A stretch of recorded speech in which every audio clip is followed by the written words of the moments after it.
Hello, everyone. Welcome to this little review of assessment and why it's important for homeschool students here at Raven. We're going to talk about why assessment's important, why we want kids to practice, and talk about what your options are as a parent. So first we're going to talk about the types of assessment. As you know, there's lots of different ways that we can assess kids and their learning. So there's formative assessment, there's summative assessment, there's standards-based assessments, there's national norm reference assessments. All of these pieces together give us a data picture of our students and what they're capable of doing.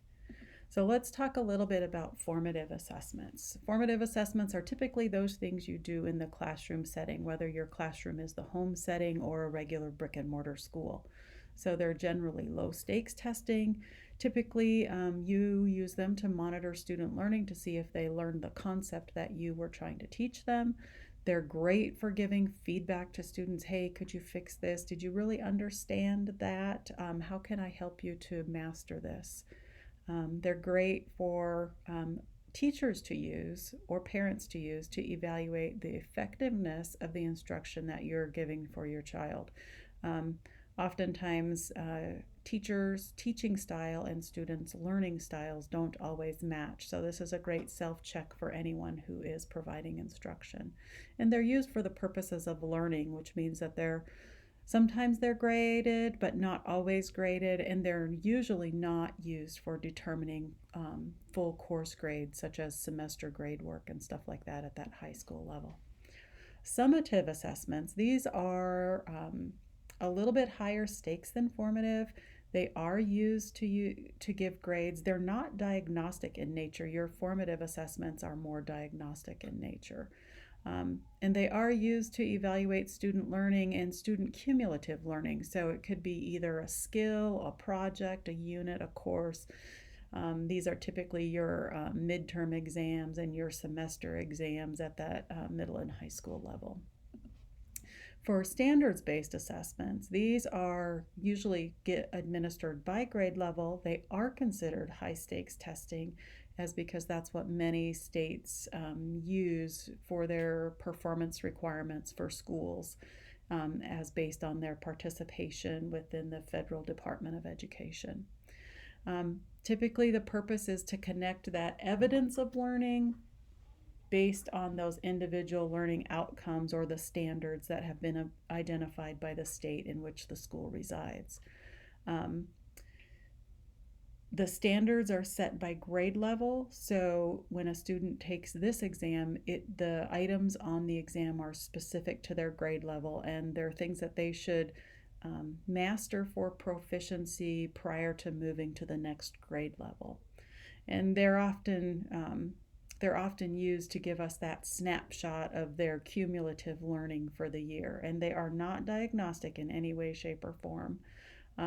This one is scored a little bit differently in that there are cut scores, and those cut scores then are used to differentiate between the proficiency levels that are associated with the test, whether it's advanced, proficient, below proficient, or far below proficient.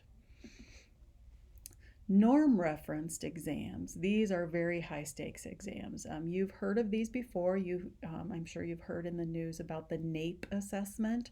The NAEP assessment is used internationally not only to rank the state level performance of schools across our nation, but how our nation compares to other nations around the world. It is a standardized test, and it does compare and rank those test takers in relation to each other and in relation to countries around the world, depending on which exam you're taking.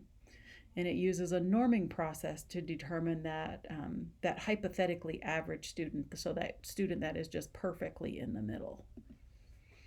So the question then comes is, why should I, as a homeschool student, take state and national assessments? So here's just a few of the pros and the cons, and you guys can have more conversation amongst yourselves as to why, what might be the good points and what might be the bad points for your particular student or your particular family. So, for the pros, it gives students a chance to experience different types of exams. It gives parents a chance to see how their students are doing academically based on the type of exam that they take, so where they are academic in relation to whatever the assessment is. And oftentimes we hear the negative of, well, it won't tell me what I need to know as the teacher or parent. You're correct, state and national assessments don't do that. And some students are not great test takers. We've had students that get so anxious that they wind up throwing up and things like that. And what I tell parents is the more you practice, the less you have to worry about those things happening, because the more familiar and more comfortable students become with the test taking environment and the whole situation. So, why test taking practice? Practice helps students to get better no matter what they're doing. And for test taking, it's we want them to be able to understand the process. For those kids that have that emotional or physical reaction, we want them to understand that, because when they get to be older, whether they're testing for college, whether they're testing for military, whether they're testing for career and technical ed, welding certifications, and things like that, there's always testing somewhere in the process. So we want to make sure that kids get an opportunity to practice while they're at elementary, middle, and high school. Some people say test taking practice is a waste of time, but with the way our society is moving, many of the jobs that we have nowadays and many of the jobs that are to come have some sort of test taking component to them for skills or growth within the job field. So it's getting to be more and more important that students have good test taking skills and test taking practice so that they can improve their skills. And this why part I've kind of talked about through the whole thing, but just as a recap, children of all ages, whether they're elementary, middle, or high school, need practice showing us how much they know, and the more comfortable they become with that, the better their skills will be when it comes to taking exams. And just know that there are many types and ways of assessing student knowledge and skills. Testing is only one of those things. As you know, as parents and as teachers, there are many options that we have available to us. The more exposure they have as students, the better they will do when they have to complete assessments for college or the workplace or even later on in life. Practice increases confidence. We know that. Research shows us that the more we practice something, the better we get at it. So I just want to say thank you for your time and listening to this short video about assessment and why it's important for all students.